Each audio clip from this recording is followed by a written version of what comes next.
मैं ठाणे में रहता हूं और हमारे श्याम गिरी साहब वो भी ठाणे में रहते हैं और हम दोनों करीबन 40-50 साल से पत्रकारिता में हैं।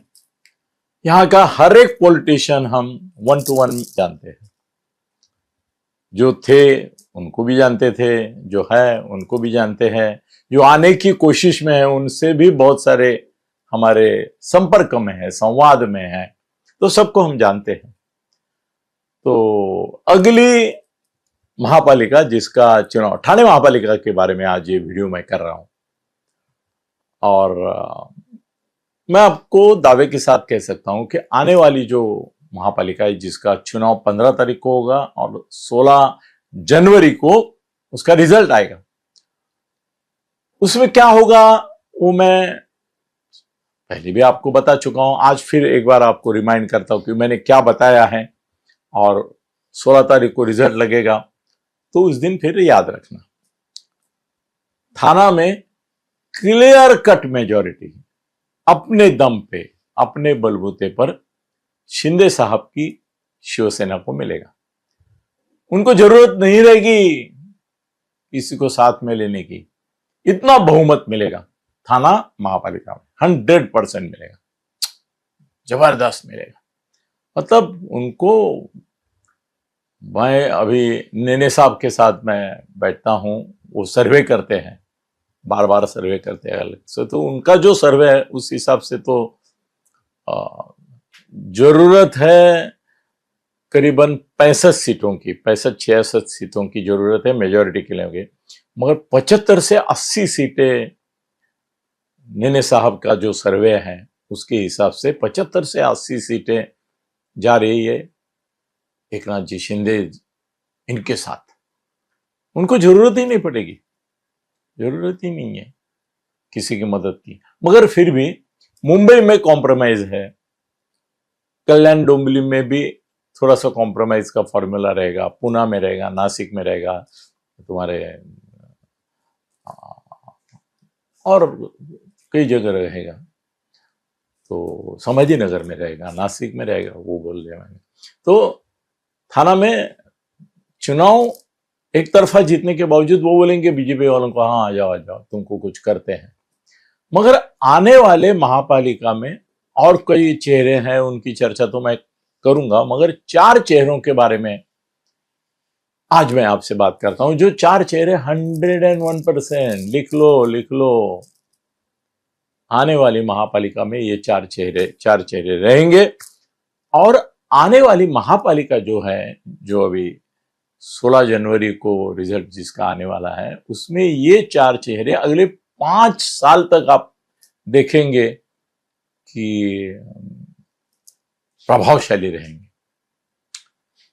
उनमें से एक चेहरा है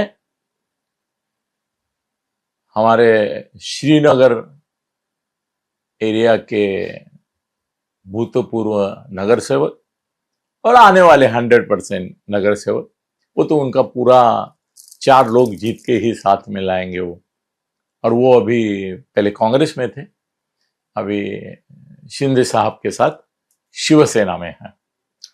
तो एक चेहरा वो मैं देख रहा हूं कि मनोज शिंदे अभी हाल ही में शिंदे साहब के साथ गए, मगर देखते देखते शिंदे साहब ने जान लिया कि ये मनोज शिंदे में पोटेंशियल बहुत है, राजकीय उसकी एक समझ जो है, परिपक्वता है और राजनीतिक दांवपेच खेलने की जो कला उसमें है वो अलग है, खास है, विशेष है। और अभी मेरी जानकारी जो है वो, ऑफ कोर्स आप जानते हैं कि किसी और से ज्यादा जानकारी मैं रखता हूं, तो मेरी जानकारी जो है कि अभी जो कोर कमेटी है शिंदे साहब की, जिन लोगों से थाना के पॉलिटिक्स के बारे में शिंदे साहब 1 to 1 चर्चा करते हैं, या तो जब ग्रुप में बैठ के चर्चा करते हैं तो इनका क्या कहना है इसको अहमियत देते हैं, उनमें आजकल मैं देख रहा हूं कि मनोज शिंदे है। इतना ही नहीं, कुछ मिशन होते हैं, कुछ लोगों को कांग्रेस से, कुछ लोगों को उबाठा से, कहां कहां से उनका मन परिवर्तन करने के बाद, मत परिवर्तन करने के बाद शिंदे साहब के साथ लाना है। तो उस मिशन में भी आजकल शिंदे साहब मनोज शिंदे के थ्रू बहुत सारे काम करते हैं। तो एक मनोज शिंदे अगले 5 साल तक शिंदे साहब का महापालिका में एक प्रखर प्रभावी चेहरा रहेगा और बहुत सारे डिसीजंस में उसका सलाह मशवरा महत्वपूर्ण होगा। और एक चेहरा है, वो है नजीब मुल्ला। ये चेहरा आप याद रखो, नजीब मुल्ला अब अजीत दादा के साथ है, पहले जितेंद्र के साथ था। दोनों एकदम भाई जैसा रिश्ता था, मगर पॉलिटिकल डिफरेंसेस हो गए उनके, और ऐसा भी हो गया कि एक म्यान में 2 तलवारें नहीं रहती, वैसा भी हो गया। और जब तक जितेंद्र है पावरफुल, तब तक इसको, नजीब को बढ़ने की या बड़ा होने की या और कुछ पाने की संभावना बंद हो गई थी। तो उसके लिए बाहर निकलना जरूरी था। अभी कहां जाना, ये उसके लिए प्रॉब्लम था, क्योंकि एक मुस्लिम वोट का उसका जो खुद का पावर है वो उसको बाजे पर जाने नहीं देता, डायरेक्ट शिंदे साहब के यहां नहीं जाने देता। और अजीत दादा की कृपा से ऐसा हो गया कि अचानक से पार्टी बढ़ गई और जितेंद्र से भी मुक्ति मिल गई, शरद पवार से भी मुक्ति मिल गई, और अजीत दादा के साथ चला गया। इसके बावजूद और एक बात हुई है कि अजीत दादा की गुट से शिंदे साहब के करीब अगर कोई है तो वो भी नजीब है। आज खासम खास अजीत दादा के गुट में अगर कोई है शिंदे साहब के साथ करीबी, तो नजीब है। यहां तक मैंने सुना कि अजीत दादा के गुट में होते हुए भी शिंदे साहब मुस्लिम वोट के लिए, थाना में मुस्लिम वोट करीबन 15-20% है, वहां पे पर्टिकुलरली राबोड़ी बिबोड़ी एरिया जो है वो है, वहां पे एकनाथ शिंदे साहब अजीत पवार गुट का होने के बावजूद नजीब को बहुत अहमियत दे रहे हैं। मतलब वो है अजीत दादा के, मगर चेहरा एकनाथ शिंदे जी का मुस्लिम समाज में खास आदमी करके है। एकनाथ जी शिंदे जी की अपेक्षा यह है कि जितेंद्र आव्हाड के मुमरा कौसा वो जो एरिया है पूरा उसका होल्ड है जहां पे, और जहां पे वो उम्मीद कर रहा है कि कम से कम 20 सीटें वो लाएगा, वहां पे एकनाथ जी शिंदे ने ऐसा बोला भी है कि कम से कम जितेंद्र की 4 या 5 या 6 सीटें नजीब खींच सकता है अपनी ओर, उतना वो वीक हो जाएगा। और ये भी उन्होंने तय करके रखा है कि राबोड़ी की सीटें अजीत दादा गुट को देने का मतलब नजीब को देने का। नजीब तो खुद चुन के आएगा ही, चुन के आने के लिए जो जो लगता है वो सब उसके पास है, तो चुन के वो खुद आएगा और 4 लोगों को और 3 लोगों को लेके आएगा।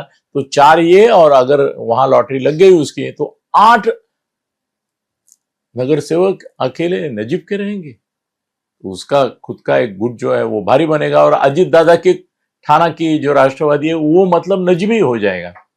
जैसे आज शरद पवार की राष्ट्रवादी मतलब जितेंद्र आव्हाड और उसके साथ साथ मनोज प्रधान है, वैसा हो जाएगा।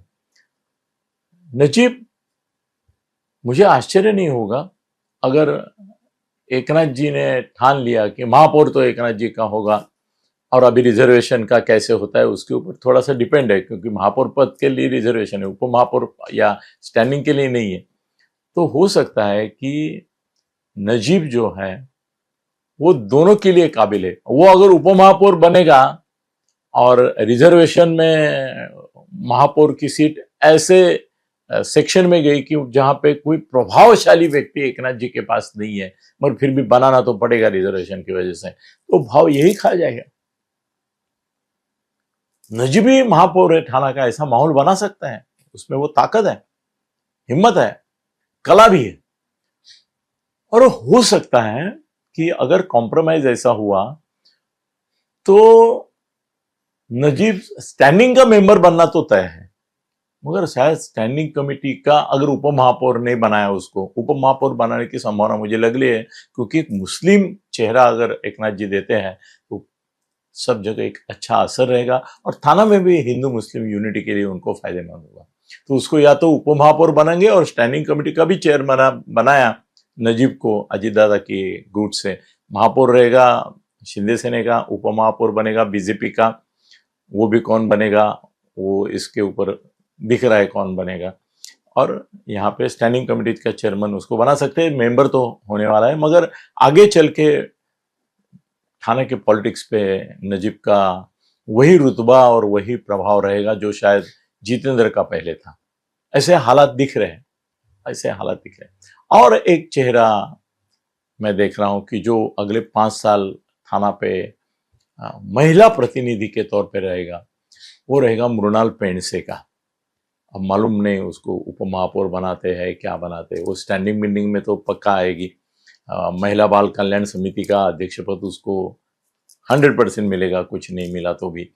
और उसका वक्तृत्व प्रभावशाली है, व्यक्तिमत्व प्रभावशाली है, और थाना में अगले एमएलए पद के लिए उसको ग्रूम किया जा रहा है। मेरी जानकारी ऐसी कि देवेंद्र फडणवीस सोच रहे हैं कि संजय केळकर को अगली बार लोकसभा के लिए या राज्यसभा के लिए विचार किया जाए और मृणाल पेंडसे को थाना की जो आमदारकी की विरासत है वो देने की वो सोच रहे हैं, ऐसी मेरी जानकारी है। तो वो एक चेहरा रहेगा।